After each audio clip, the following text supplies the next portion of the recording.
Okay, so yeah, hi everyone. Welcome to AlgoXploration. My name is Samir. Now, one of the most confusing things student hear while learning DSA is this word patterns. People say learn sliding window, learn two pointer, learn dynamic programming, learn greedy, but nobody clearly explain what exactly these patterns are, why they matter so much, and most importantly, what order you should learn them in. So, in this video, I'll give you a complete beginner-friendly roadmap for learning DSA patterns step by step. And make sure you watch this video till the end, especially part 3 and part 4 are extremely important. In part 3, we'll understand the actual roadmap and sequence of learning patterns. And in part 4, I'll explain how you should practice pattern properly so that your brain starts recognizing them. So if you find this video helpful, make sure you hit the like and subscribe button and share it with your friends as well. It basically motivates me to create more DSA related content. Okay, so let's get started.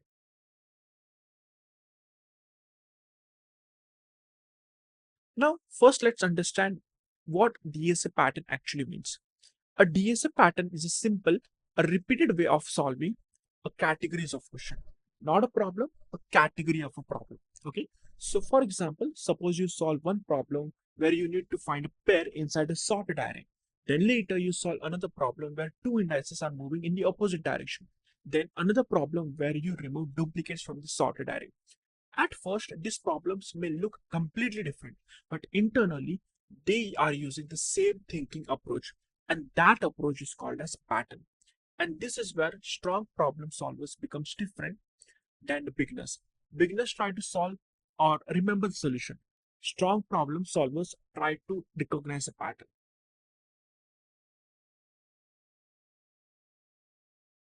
Now, the biggest reason students feel in DSA is because they solve problems randomly. One array problem today, one graph problem tomorrow, one recursion problem next week. Because of this, every problem feels new again. Their brain never gets enough repetition to recognize the pattern. And when patterns is not recognized, DSS start feeling like memorization instead of understanding.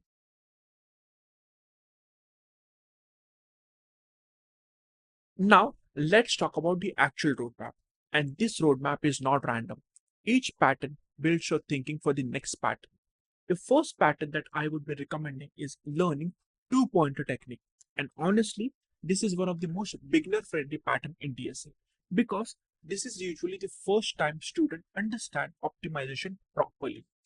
Before this, many beginners solve problems using nesting loop. But in two pointers technique, you slowly start learning how to reduce unnecessary work. Usually this pattern appears in sorted array, pair sum problem, removing duplicates, reversing the section of an array, or a situation where elements were processed from both the direction. And the biggest thing this pattern teaches is one smart traversal is often better than multiple brute force traversal. Once students understand this idea, their thinking start changing.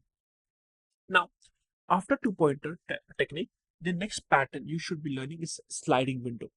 And this is where many students feel DSA becomes more interview oriented because sliding window appears everywhere. Subarrays, substring, maximum sum, longest unique substring, or fixed size window or variable size window as well. Initially, students think every sliding window problem is different, but after solving a few good questions, you realize that most of these problems are actually based on one simple idea. Expand the window, process it, and then shrink the window when needed. And once this click, many problems suddenly stop looking difficult. Now, after sliding window, the next important topic is prefix sum. This pattern teaches a very important concept in DSA, pre-computation, meaning do some work once so future operation becomes faster.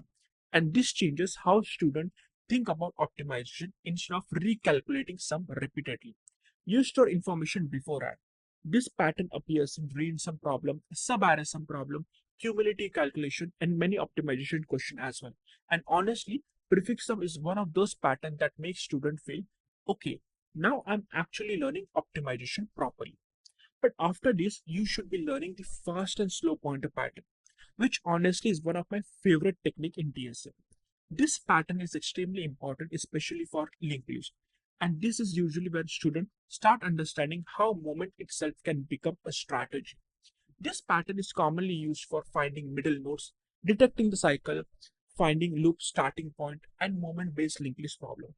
And the reason this pattern is important is because it teaches students to think beyond just storing the extra data structure. Sometimes movement can alone solve the problem. Now, talking about the binary search. When students hear about binary search, they usually think binary search is only about searching inside the sorted array. But actually, binary search is not about the searching. Binary search is an approach where we repeatedly discard half of the search space so that we can reach the solution faster. And once students understand this idea, binary search becomes much more powerful.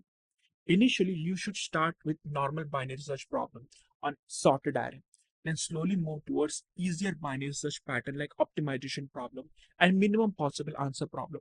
For example, minimum eating speed problem, book allocation problem, or minimum days required problem.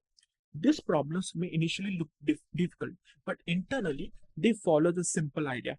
Discard half of the impossible answer repeatedly, and once this click, students start recognizing binary research in many unexpected ways.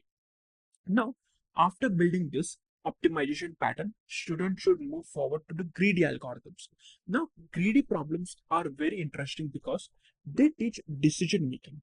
At every step, you make a best possible choice available at that moment, hoping it to the correct final solution. And this is where students slowly start understanding proof-based thinking in DSA. Because greedy is not about solving the problem, it's about understanding why taking that decision works. For example, in some problem, choosing the locally best option immediately actually helps to achieve the globally best answer. And this changes how students think of solving while solving the problems. Initially, greedy problem may feel confusing because students often ask, how do I know that this greedy option is the correct one? And honestly, that understanding comes only after solving multiple greedy problems and observing repeated behavior.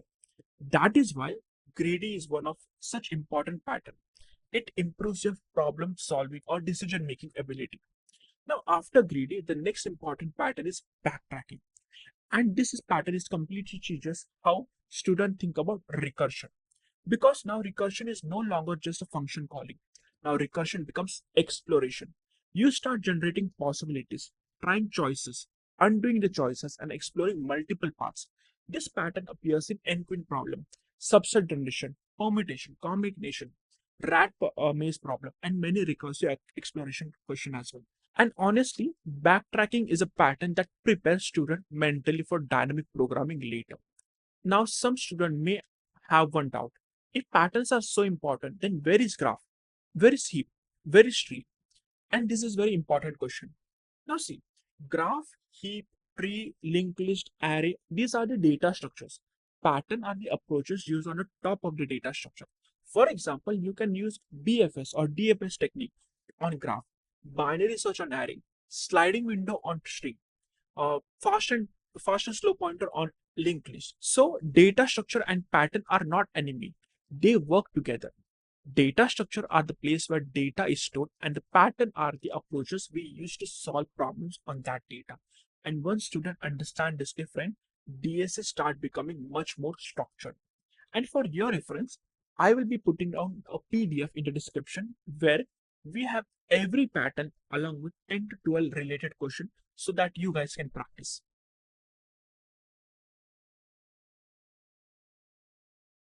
Now that we understand a roadmap properly, let's talk about how to practice pattern correctly. Because learning pattern is not enough. Practicing them correctly is equally important. And honestly, the best way to understand this is a simple school example. In mathematics, whenever we had one exercise in school, usually all the questions inside that exercise were based on same concept. For example, if the chapter was about quadratic equation, then inside that exercise, we solved multiple questions using that same quadratic formula again and again. Why? Because repetition builds familiarity. And the same thing applies in DSA pattern as well. You cannot solve just two sliding window problem and immediately jump to graph or dynamic programming. Your brain needs repetition. You need enough exposure to that pattern unless or until your brain starts recognizing, and the behavior is natural. This is why pattern-wise practice is extremely important. For example, solve multiple two-pointer technique, multiple sliding window technique, or multiple prefix sum problems together. Because the goal is not just solving problem, the goal is training your brain to recognize the pattern repeatedly.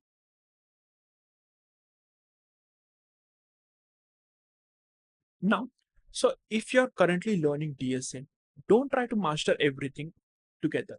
Learn patterns step by step. Because once pattern becomes clear, problem solving becomes much more structured. And one more important thing, some students prefer following the traditional DSA roadmap topic by topic, while some students prefer learning pattern wise.